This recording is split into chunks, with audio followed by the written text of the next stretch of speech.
우리 오늘 주시는 말씀 같이 봅니다. 욥기 31장 24절부터 40절까지의 말씀 같이 봉독합니다. 욥기 31장 24절부터 40절까지의 말씀입니다. 우리 다 찾으셨으면 한 목소리로 우리 봉독합니다. 시작. 만일 내가 내 소망을 금에다 두고 순금에게 너는 내 의뢰하는 바라 하였다면, 만일 재물의 풍부함과 손으로 얻은 것이 많음으로 기뻐하였다면, 만일 해가 빛남과 달이 밝게 뜬 것을 보고 내 마음이 슬며시 유혹되어 내 손에 입맞추었다면, 그것도 재판에 회부할 제약이니 내가 그리하였으면 위에 계신 하나님을 속이는 것이리라. 내가 언제 나를 미워하는 자의 멸망을 기뻐하고 그가 재난을 당함으로 즐거워하였던가. 실상은 나는 그가 죽기를 구하는 말로 그의 생명을 저주하여 내 입이 범죄하게 하지 아니하였노라. 내 장막 사람들은 주인의 고기에 배부르지 않은 자가 어디 있느뇨 하지 아니하였는가. 실상은 나그네가 거리에서 자지 아니하도록 나는 행인에게 내 문을 열어 주었노라. 내가 언제 다른 사람처럼 내 악행을 숨긴 일이 있거나 나의 죄악을 나의 품에 감추었으며, 내가 언제 큰 무리와 여러 종족의 수모가 두려워서 대문 밖으로 나가지 못하고 잠잠하였던가. 누구든지 나의 변명을 들어다오 나의 서명이 여기 있으니 전능자가 내게 대답하시기를 바라노라. 나를 고발하는 자가 있다면 그에게 고소장을 쓰게 하라. 내가 그것을 어깨에 매기도 하고 왕관처럼 머리에 쓰기도 하리라. 내 걸음의 수요를 그에게 알리고 왕족처럼 그를 가까이 하였으리라. 만일 내 밭이 나를 향하여 부르짖고 밭 일항이 함께 울었다면, 만일 내가 값을 내지 않고 그 소출을 먹고 그 소유주가 생명을 잃게 하였다면, 밀 대신에 가시나무가 나고 보리 대신에 독보리가 나는 것이 마땅하니라 하고 욥의 말이 그치니라. 아멘. 오늘의 내용도 역시 마찬가지로 어제 31장의 연속선상에서 욥이 자신의 죄가 없음과 하나님 앞에서 신실함을 계속해서 호소하는 내용들로 가득히 들어차 있습니다. 그때는, 과거는 정말 하나님의 은혜 가운데 영광으로 가득 들어차서 하나님의 은혜와 사랑으로 또 그 삶을 살아갔던 그 과거가 아름답고 행복했다는 것을 이야기하고, 그 다음에 그러나 이제는 이와 같이 처참하게 변해버렸다는 그런 말씀을 하나님께 올려드리므로, 그리고 그 내용 속에서 오늘 이 시간 31장에 계속 연속되는 상황 속에서는요, 그러한 상황들 속에 빠질 만한 죄를 짓지 않지 않았습니까? 라고 호소하며 계속해서 하나님께 나아가는 그런 이야기가 가득히 들어차 있습니다. 오늘의 내용도 역시 마찬가지로 자신은 이렇게 하나님 앞에 살아왔습니다, 하나님이 아시지 않습니까? 그 내용을 계속해서 이야기하고 있는데, 우리의 삶 속에서도 우리가 이와 같이 욥의 이야기 같이 그런 마음을 가지고 살아갔던 적이 있는지, 혹시 우리는 삶의 여정 속에서 다른 것에 신뢰를 두고 의지를 두고 살아갔던 적은 없는지 한번 욥의 이 이야기를 통해서 우리도 이와 같이 하나님께 고백하며, 물론 욥의 상황 속에서 욥이 자신의 죄 때문에 하나님께서 이와 같이 하나님께서 고통을 가하시며 이렇게 질곡의 세월을 주신다라고 생각하는 것만큼은 잘못되었다는 것, 그것만큼은 하나님께서 나중에 다 고쳐주시겠지만, 욥이 하나님 앞에 저렇게 자신의 삶을 이야기하며 나아갈 때 우리도 하나님 앞에 이와 같이 이 삶을 고백하며 나아갈 수 있을 것인지 한번 돌아보며 나아간다면, 오늘 이 시간에도 하나님 앞에 우리가 서 있어야 될 삶의 모습이 무엇인지 다시 한번 돌아볼 수 있지 않을까라는 생각을 가져봅니다. 가장 먼저 오늘 이야기 나누는 것도 어제 5가지를 이야기했다면 오늘도 5가지를 이야기하며 마지막 말을 마무리 짓습니다. 그 5가지의 내용 속에 우리가 약한 이 세상 속에서 약점이 될 수 있는 수많은 부분들이 있는데, 욥의 이야기 속에서는 어떤 마음이 들어가 있는지 한번 살펴보도록 하겠습니다. 24절 보면요, 제가 한번 읽어봅니다. 만일 내가 내 소망을 금에다 두고 순금에게 너는 내 의뢰하는 바라 하였다면, 우리가 세상을 살아가면서 상당히 약해질 수 있는 부분이 바로 이와 같은 부분이 아닐까라는 생각이 듭니다. 정말 우리의 삶이 어디에 신뢰를 두고 어디에 의지를 두고 살아가는지, 욥의 이야기 속에 욥이 참으로 부유했고 그 근동 지방에서는 상당히 정말 말 그대로 부족함이 없는, 어느 누가 볼지라도 엄청난 축복을 누리며 살아가는 그런 모습. 그럼에도 불구하고 욥이 고백하는 것은 무엇이냐면 절대로 소망을 물질에다 두지 않았다는 것. 물질이 자신의 희망이 아니었고 물질이 자신의 의지가 아니었다는 것. 이 속엔 뭐가 들어가 있냐면요, 오직 하나님만을 의지하고 신뢰하며 살아갔다는 것을 고백하고 있다는 얘기가 이 안에 들어가 있습니다. 우리의 삶의 여정 속에서도 정말 우리가 하나님만을 의지하며 살아가고 있는가라는 것을 생각해 볼 때 조금은 의구심이 들 때가 참 많습니다. 물질이 눈앞에 보일 때가 많고 눈에 보이는 것에 의지할 때가 참 많았던 것이 우리의 삶인데, 어느 때 이것이 정확하게 드러날 수 있느냐면요, 욥의 이야기 속에서도 사단이 빌미를 걸고 들어가는 것이 있습니다. 하나님, 욥이 괜히 하나님을 경외하겠습니까? 하나님을 존중하며 나아가겠습니까? 그에게 저렇게 수많은 것들로 울타리를 쳐주고 보호막을 쳐주며 그것으로 그렇게 삶을 평안하게 만들어준다면 어느 누군들 하나님을 고백하지 않을 수 있겠습니까? 한번 그 울타리를 다 걷어보십시오. 그러면 분명히 하나님을 향하여 욕할 겁니다. 우리의 삶의 여정 속에서도 우리가 지금 가지고 있는 물질들, 누리고 있는 것들로 인하여 하나님을 믿고 있는지, 아니면 이 모든 것이 다 사라질지라도 정말 하나님만을 바라보며 나아가고 있는지, 그런 것은 어쩌면 우리의 울타리가 깨어져 보일 때 아마 정확하게 느껴볼 수 있지 않을까 싶습니다. 욥의 이야기 속에 그래도 욥이 이 말이 진실이라는 것을 무엇으로 느껴볼 수 있냐면요, 내 만일 재물의 풍부함과 손으로 얻은 것이 많음으로 말미암아 기뻐하였다면, 이것이 욥의 이야기 속에 정말 물질을 의지하지 않았고 물질에 소망을 두지 않았다는 것, 이것을 무엇으로 알 수 있느냐면요, 욥의 삶 속에서 이것이 다 깨어졌고 울타리가 다 사라져 버렸습니다. 그런데도 불구하고 31장에서 욥이 하지 않는 것이 한 가지 있더라고요. 어떤 것이냐면요, 하나님, 내가 울타리가 다 깨어졌습니다. 내가 이렇게 죄를 짓지 않았는데도 불구하고 이렇게 모든 것이 다 사라졌습니다. 내가 죄를 짓지 않았다는 것을 아시니 이 모든 것을 회복시켜 주십시오라고 한 적이 없습니다. 그런 것을 다시 돌려달라고 한 적이 없고요, 오직 한 가지를 추구하고 있는 중입니다. 그게 뭐냐면, 하나님, 제가 죄를 짓지 않았습니다. 이와 같은 절망 가운데, 질곡 가운데 거할 죄를 짓지 않았습니다. 제발 하나님께서 나에게 나타나셔서 이 모든 것들이 내 죄 때문이 아니라는 것만, 그것만 얘기해 주십시오. 하나님만 저의 모든 것 되신다는 것을 알려주십시오. 그래서 끊임없이 하나님을 향하여 나아가는 삶, 하나님께서 응답하여 주십시오라고 하나님과의 관계 회복을 끊임없이 추구하고 있는 중이거든요.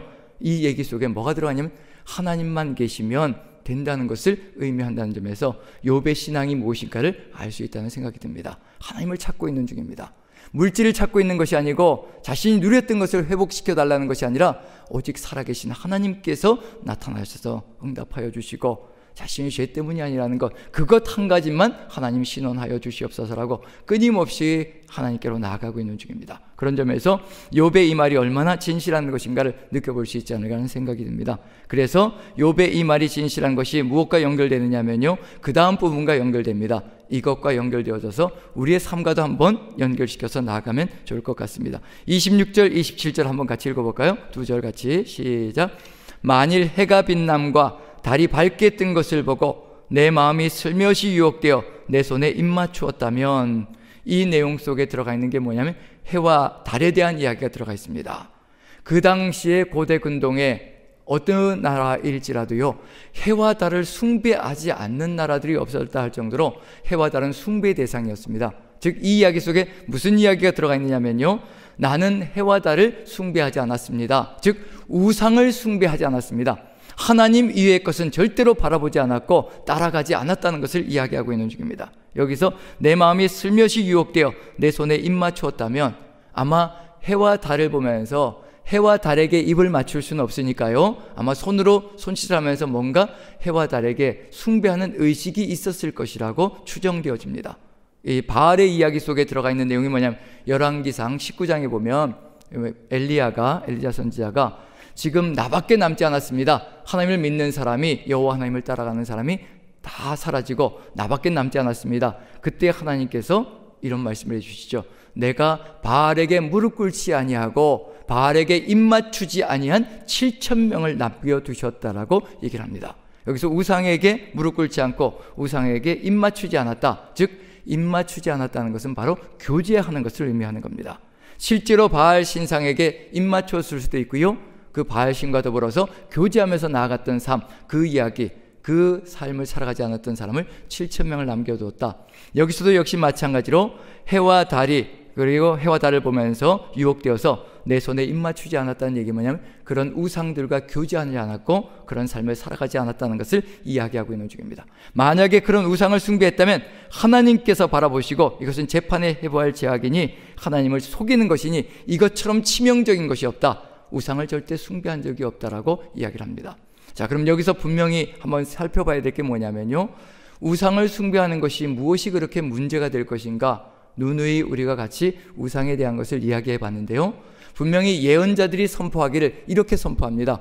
우상은 살아있는 것이 아니고 움직일 수가 없고 호흡도 없고 생기도 없고 아무것도 할 수 없는 것이 바로 우상이다라고 분명히 선지자들이 이야기를 합니다. 그런데 왜 이렇게도 성경 속에서는 우상을 숭배하지 말라라고 이렇게 끊임없이 이야기를 하실까? 살아있는 것도 아닌데, 존재하는 것도 아닌데, 죽어있는 것일 뿐인데 그럼에도 불구하고 왜 이렇게 우상을 숭배하지 말라라고 이야기를 하시는 것일까?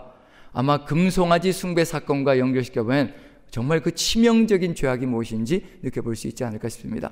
금송아지 우상 숭배에서요, 하나님께서 모세를 시내산 정상에서 만나시고 십계명 2 돌판을 주셨습니다. 말씀을 주신 겁니다. 하나님을 믿고 하나님만을 따라갈 때 하나님께서 우리에게 주시는 것이 있습니다. 바로 말씀을 주시는 겁니다. 말씀이 무엇이냐면요, 우리의 삶의 지표이고 우리가 살아가야 될 삶의 기준이 되는 겁니다. 만약에 우상을 숭배하는 그 순간에 금송아지를 숭배하고 있을 때 모세가 십계명 2 돌판을 가지고 살아가야 될 삶의 길, 하나님과 함께 살아갈 때 살아가야 될 삶의 길인 십계명 2 돌판을 들고 산에서 내려왔을 때 백성들이 우상을 숭배하는 것을 보고 2 돌판이 깨져버렸습니다. 깨뜨려버렸습니다. 무슨 이야기일까요? 우상을 따라가는 그 순간에요, 삶의 길이 사라진다는 겁니다. 말씀이 사라진다는 겁니다. 그리고 금송아지 숭배하고 있는 그 이스라엘 민족을 보며 그 금송아지를 갈아가지고요, 이스라엘 민족에게 마시게 만듭니다. 금송아지가 흔적도 없이 사라지자 하나님께서 이스라엘 민족을 다시 돌아오시며 모세에게 명령합니다. 나에게 올라오라, 내가 다시 말씀을 줄 것이라. 다시 또 십계명 2 돌판을 주셔서 이스라엘 민족에게 주시는 역사가 펼쳐집니다. 우상이 존재하는 그 순간에는요, 하나님의 말씀이 사라져버립니다. 왜냐하면 우리 안에 다른 것이 들어왔기 때문에 그렇습니다. 그런데 우상이 사라지는 그 순간에 하나님의 말씀이 살아나기 시작합니다. 하나님의 말씀이 사라지는 그 순간에요, 삶의 길이 사라지기 때문에 가야 될 방향조차 알지 못하고 하나님의 뜻이 사라지기 때문에 우리의 삶이 어떻게 될까요? 혼선을 빚기 시작하고요, 세상 것에 의지를 두기 시작합니다. 그리고 사람들과의 관계도 깨어지기 시작합니다. 말씀이 사라지면 이런 일이 벌어지거든요. 지금 우리의 삶 속에서 우리가 만약에 물질을, 명예를, 권력을, 힘을, 자식을 추구하며 살아간다면요, 우린 이미 방향을 잃은 것과도 같습니다. 하나님의 말씀이 사라지는 그 순간에 모든 것이 다 무너지기 시작합니다. 하나님과의 관계가 깨어지고요, 사람들과의 관계가 깨어지기 시작합니다. 그래서 그 다음 부분에 무엇이 나올 수밖에 없느냐면요, 그 다음에 만약에 우상을 숭배한다면 이런 일 속에서 욥의 삶도 무너지고 말 것이라. 욥의 삶 속에 이런 일이 없을 줄 알았는데 사람이 살아가는 삶은요, 이런 일이 벌어지게 되어 있습니다. 그런데 하나님의 말씀 가운데 서 있는 사람은요, 이런 상황 속에서도 가장 올바른 길로 걸어갈 수가 있습니다. 우리의 삶 속에서도 이런 일이 벌어질 겁니다. 욥의 삶 속에서 이런 일이 벌어지는데 우리의 삶에 이런 일이 벌어지지 않겠습니까? 어떤 거냐면요, 29절 같이 한번 읽어보죠. 29절 같이 읽습니다. 시작. 내가 언제 나를 미워하는 자의 멸망을 기뻐하고 그가 재단을 당함으로 즐거워하였던가. 여기서 한 가지 되짚어 봐야 될 게 뭐냐면요, 욥은 정말 깨끗하게 살았습니다. 정말 신실하게 살았거든요. 욥이 자신이 과거에 살았다는 삶을 29장에서 살펴볼 때 공동체 속에서 얼마나 아름답게 수많은 사람들을 도우며 살아갔는지 우리는 익히 잘 알 겁니다. 그런데 뭐가 있다고 이해하냐면요, 나를 미워하는 자가 있다라고 이야기를 합니다. 우리가 인생을 살아가다 보면요, 내가 정말 깨끗하게, 정말 정직하게, 정말 잘 살았는데도 불구하고 미워하는 사람이 생길 수가 있고 싫어하는 사람이 생길 수가 있고요, 원수가 생길 수가 있다는 겁니다. 욥의 삶에도 그런 사람이 있다는 거예요. 그럼 우리의 삶에 어찌 그런 사람이 없을 수 있겠습니까? 분명히 있을 수 있습니다. 그런데 물질에 의지하지 않고, 그리고 우상을 숭배하지 않고 오직 하나님의 말씀에 초점을 맞추고 살아갈 때 달라질 수가 있습니다. 바로 밑에 보면요, 30절 같이 한번 읽어볼까요? 같이 시작. 실상은 나는 그가 죽기를 구하는 말로 그의 생명을 저주하여 내 입이 범죄하게 하지 아니하였노라.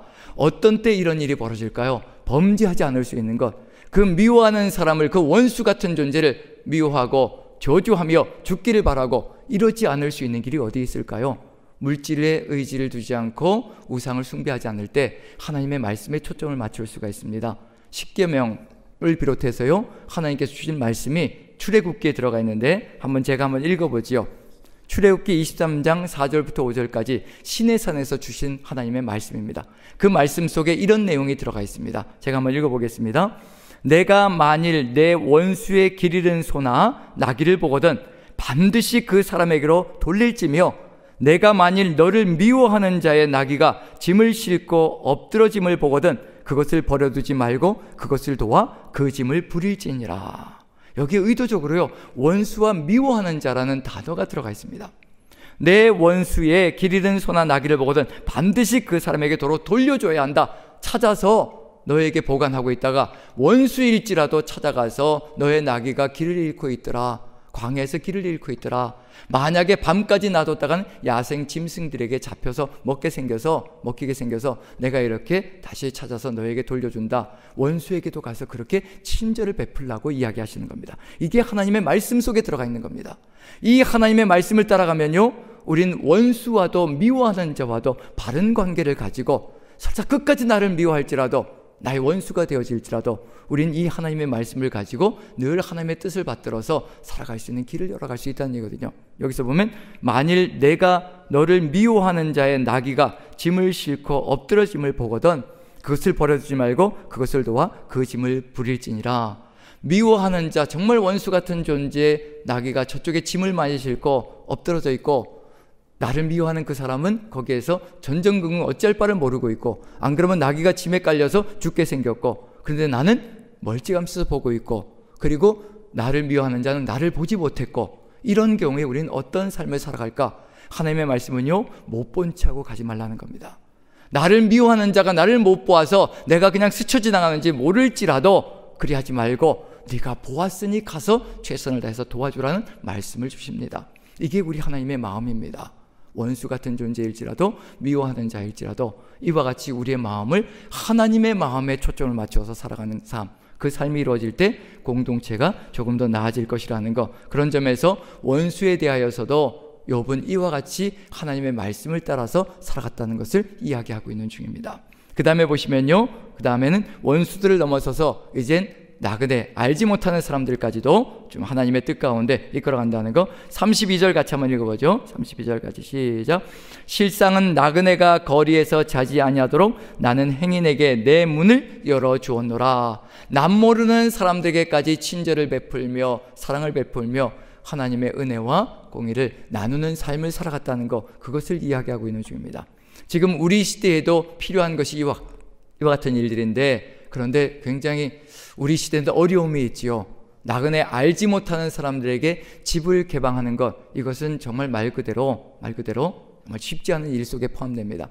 제 삶의 이야기를 한 가지 나누어 드리면, 요즘 시대가 얼마나 이 과거와 더불어서요 비교해서 얼마나 어려운 시대인지 한번 살펴볼 수 있지 않을까 싶습니다.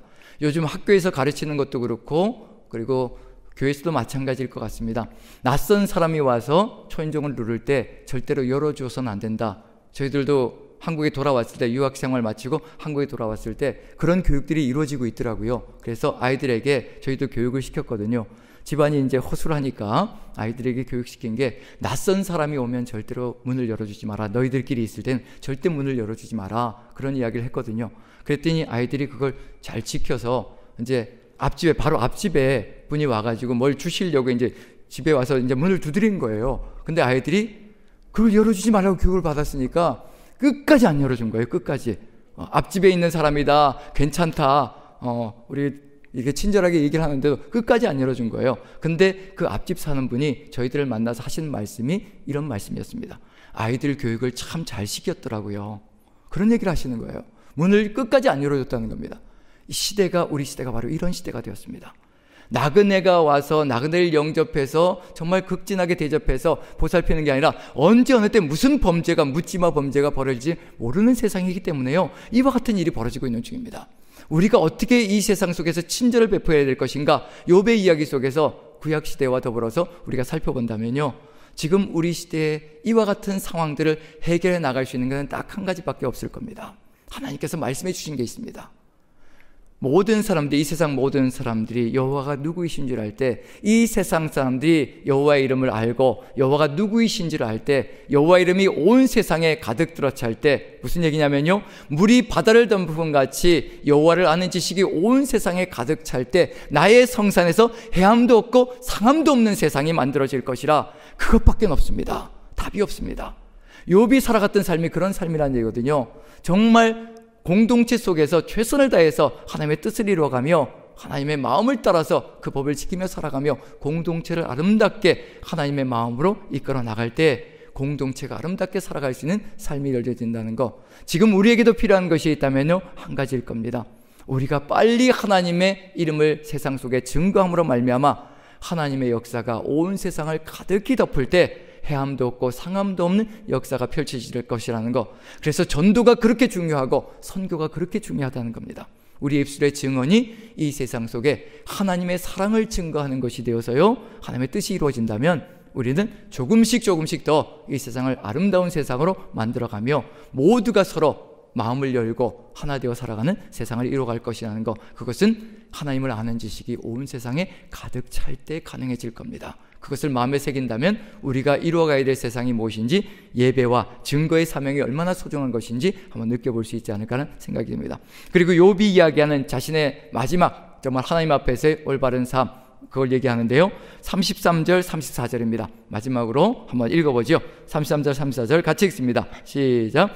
내가 언제 다른 사람처럼 내 악행을 숨긴 일이 있거나 나의 죄악을 나의 품에 감추었으며 내가 언제 큰 무리와 여러 종족의 수모가 두려워서 대문 밖으로 나가지 못하고 잠잠하였던가. 여기서 보면 욥의 삶이 우리의 삶과 비교가 되지 않을까 싶습니다. 동일하게 비교가 되지 않을까. 여기서 보면요, 다른 사람처럼 내 악행을 숨긴 일이 있거나 나의 죄악을 나의 품에 감추었으며 라고 되어 있고요, 죄악을 숨기고 감추는 것, 그리고 어떤 사건이 생각나리라 생각되어집니다. 죄악을 숨기고 감추는 것, 거기에 덧붙여서 큰 무리와 여러 종족의 수모가 두려워서 대문 밖으로 나가지 못하고 잠잠하였던가. 죄 때문에 두려워서 세상 속으로 나가지 못하고 숨어 있었던 적이 언제였던가 라고 이야기를 하고 있는 중입니다. 무슨 사건이 생각나느냐면요, 아담과 하와가 죄를 짓고 두려워서, 하나님 얼굴을 보는 것이 두려워서 나무 뒤에 숨었던 적이 있습니다. 바로 죄는 사람이 숨게 만든다는 얘기가 되는 거죠. 나서지 못하게 만든다는 의미가 들어가 있습니다. 그래서 33절 34절을 보시면요, 욥이 자신이 죄가 없다라고 주장하지 않는다는 것을 보여주고 있는 중입니다. 죄가 있었다는 겁니다. 숨기지 않았다는 겁니다. 죄가 있어서 설사 사람들 앞에 나가기가 부끄러운 지경이 되었을지라도 숨기지 않고, 수모가 두려워서 숨는 것이 아니라 사람들 앞에 나아가서 담대하게 이야기하였다라고 이야기하고 있습니다. 이 이야기 속에 뭐가 들어가 있냐면요, 욥이 죄를 저질렀을지라도 하나님 앞에 그것을 내어놓고 속죄의 제사를 바르게 드리며 용서함 받으며 살아갔던 삶이라는 것을 이야기하고 있고요, 그걸 사람들 앞에서 수치스럽게 여기기보다는 사람들 앞에서 또 하나님의 뜻을 받들어서 살아가는 삶으로 돌이켰다는 것을 이야기하고 있는 점에서 우리와 동일한 존재라는 것을 한번 느껴볼 수 있지 않을까 싶습니다. 우리도 용서받은 존재이고요, 우리도 하나님께로부터 사함을 받은 존재라는 것을 마음에 새긴다면 우리는 욥이 전혀 아무 죄가 없는 무음한 존재가 아니라 자신의 죄를 하나님께 아뢰고 용서함 받으며 하나님의 뜻을 받들어 다시 돌이키며 걸어갔던 삶이라는 것을 알려주고 있다는 점에서 우리의 삶과 또 흡사하지 않을까라는 생각이 듭니다. 이런 모든 정황 속에서 이제 31장의 결론 부분으로 들어갔는데요, 이 결론 내용 속에서 분명한 것은 뭐냐면 욥이 하나님에 대하여 어떤 소망을 가지고 있는가, 그게 분명히 드러납니다. 이와 같이 제가 이렇게 최선을 다해서 하나님 앞에 살았습니다. 그리고 죄가 있을 때도 하나님 앞에 나아가 용서함 받고 하나님의 뜻을 받드는 것으로 돌이키며 살아왔습니다. 그래서 하나님과의 관계가 끊어질 일들이 없었다는 것을 분명히 욥이 이야기하고 있는 중입니다. 그래서 욥이 마지막으로 이야기하는 것이 뭐냐면요, 하나님께 호소하는 것이 무엇이냐면 35절 같이 한번 읽어보죠. 이걸 호소하고 있는 중입니다. 같이 읽습니다. 시작. 누구든지 나의 변명을 들어다오. 나의 서명이 여기 있으니 전능자가 내게 대답하시기를 바라노라. 나를 고발하는 자가 있다면 그에게 고소장을 쓰게 하라. 전능자가 내게 대답하시기를 바라노라. 오직 누구의 응답만을 간절히 바라고 있는 중이냐면요, 하나님의 응답만을 바라고 있는 중입니다. 제발 하나님께서 나타나셔서 이 모든 상황 속에 내가 죄가 없는 것을 아시오니, 죄가 있을지라도 이미 하나님께서 속죄 제사를 받으시고 이미 용서하신 죄이오니 주께서 함께해 주셔서 주께서 응답하여 주시어 하나님과의 관계가 회복되어지길 간절히 소망하고 있는 중입니다. 그리고 무엇까지 얘기하고 있는 중이냐면요, 여기 보시면 38절 39절 보시면요, 만일 내 밭이 나를 향하여 부르짖고 밭이랑이 함께 울었다면, 만일 내가 값을 내지 않고 그 소출을 먹고 그 소유주가 생명을 잃게 하였다면, 만일 내가 이와 같은 죄와 죄악 속에서 거하는 삶을 살았다면 하나님, 내가 이걸 당연히 받겠습니다. 당연히 받고 하나님의 뜻을 받들겠습니다. 40절 같이 한번 읽어봅니다. 마지막 부분입니다. 같이 시작. 밀 대신에 가시나무가 나고 보리 대신에 독보리가 나는 것이 마땅하니라 하고 욥의 말이 그치니라. 내가 이와 같은 저주를 받는 것을 당연한 것으로 여기며 살아가겠습니다. 하지만 하나님, 이와 같은 저주를 받는 삶은 아니라는 생각이 듭니다. 이렇게 하나님 앞에서 깨끗하게 살았다는 것, 하나님 앞에서 정말 흠없이 살려고 최선을 다했다는 것, 그것을 기억해 주시옵소서. 하나님께서 나타나 역사하여 주시옵소서. 이게 욥의 간절한 소망입니다. 우리가 욥을 통해서 배울 수 있는 것은 한 가지일 것 같습니다. 이 내용들 속에서 오직 하나님과의 관계를 가장 소중히 여기며 하나님께서 함께 하시면 그 어떤 것이든지 달게 받을 수 있으며, 하나님께서 역사하시면 이 모든 상황 속에서 능히 이기며 갈 수 있다는 것을 욥이 마음에 새기며, 오직 하나님께서 나타나셔서 신원해 주시기를 간절히 소망하고 있다는 점에서 우리의 삶의 여정 속에서도 어떠한 삶의 정황이고 어떠한 삶의 상황이든지 오직 하나님께만 신뢰를 두고 의지를 두고 하나님만 찾아가며 하나님께서 함께 하시면 어떤 상황이든지 이겨낼 수 있다는 그런 믿음과 신뢰를 가지고 오직 하나님께로 나아가는 저 여러분들 되시기를 간절히 축원드립니다.